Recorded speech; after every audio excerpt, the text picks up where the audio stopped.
नमस्कार। राधे राधे। आज बड़े ही दुख के साथ यह सूचित कर रहे हैं कि हमारे देश में आज बहू बेटियों की इज्जत कहाँ तक सुरक्षित है, यह बड़े सोचने का विषय है। अभी हाल ही में देश ने अपना 77वां आज़ादी का दिवस मनाया, 78वां वर्षगांठ मनाया और ठीक उसी के 2 रोज़ पहले कोलकाता की एक महिला डॉक्टर जो कि मात्र 31 वर्ष की थी, उनका उन्हीं के अस्पताल में बड़ी निर्ममता के साथ बलात्कार करके और उनकी हत्या कर दी गई। बड़े ही दुष्ट व्यवहार के तरह से उसकी हत्या कर दी गई। यह बड़ा ही निंदनीय कार्य है। इसकी निंदा के लिए मेरे पास शब्द नहीं है। क्या इसी के लिए ऐसे ही देश की सपना देखा था हमारे आज़ादी के दीवानों ने? अपने खून का बलिदान दिया। अपने क्या महात्मा बापू का यही राम राज्य है? क्या जिस देश में नारी को देवी कहकर काली, दुर्गा, भवानी, सरस्वती कई नामों से पूजा जाता है, यहाँ तक कि माता सीता का केवल हरण किया था रावण ने, तो अब तक आज तक रावण को लोगों ने माफ़ नहीं किया है। हर दशहरे के अंतिम दिन रावण का, कुंभकर्ण का और मेघनाद का पुतला जलाया जाता है। क्या यह केवल दिखावा है?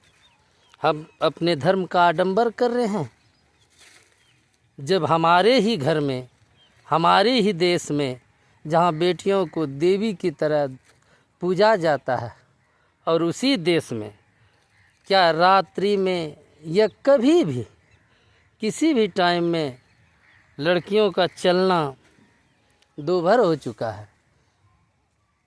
क्या हम ऐसे ही समाज की कल्पना की है हमारे पूर्वजों ने? क्या महात्मा गांधी का वही भारत है, राम राज्य है? हमें इस पर विचार करना होगा। आज न जाने कितनी ही ऐसी बेटियां और बहनों का रोज़ ही बलात्कार होता है।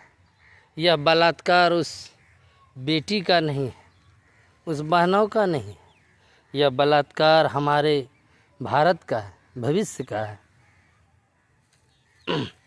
जब हमारे घर बेटियां होती हैं तो उसे लक्ष्मी की तरह, सरस्वती की तरह, देवी दुर्गा की तरह पूजा जाता है। उसकी पैर पूजाई की जाती है इसी दिन के लिए कि आगे चलकर उसकी अस्मत को लूटा जाएगा, और उन्हें इस प्रकार से हत्या कर दी गई थी। अगर ऐसे ही देश का सपना देखा था उन लोगों ने, तो आज बड़े ही, जहाँ भी उनकी आत्मा होगी, चाहे वो सुभाष चंद्र बोस हो, भगत सिंह हो, अन्य महात्मा गांधी हो, जहाँ भी उनकी आत्मा हो, स्वर्ग में होगी या कहीं भी होगी, वह आज कितना रोती होगी कि हमने जिन बच्चों के हाथ में देश की बागडोर दी थी, उसने आज हमें कहीं का नहीं छोड़ा।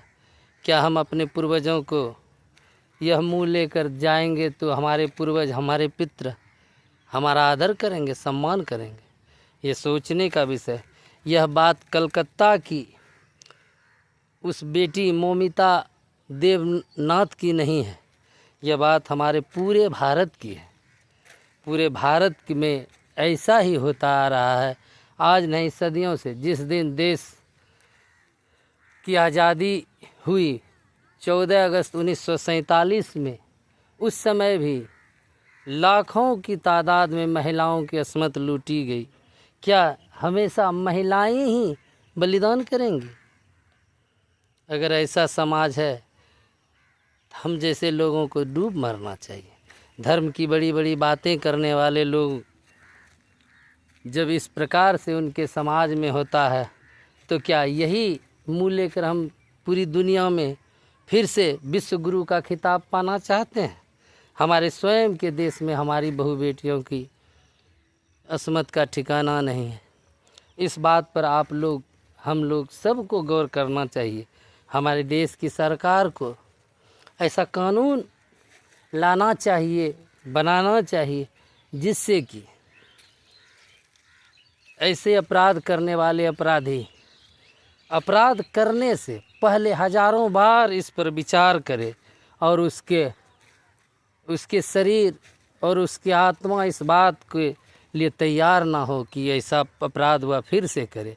मैं चाहूँगा देश की सरकार से कि वह ऐसे कानून लाए।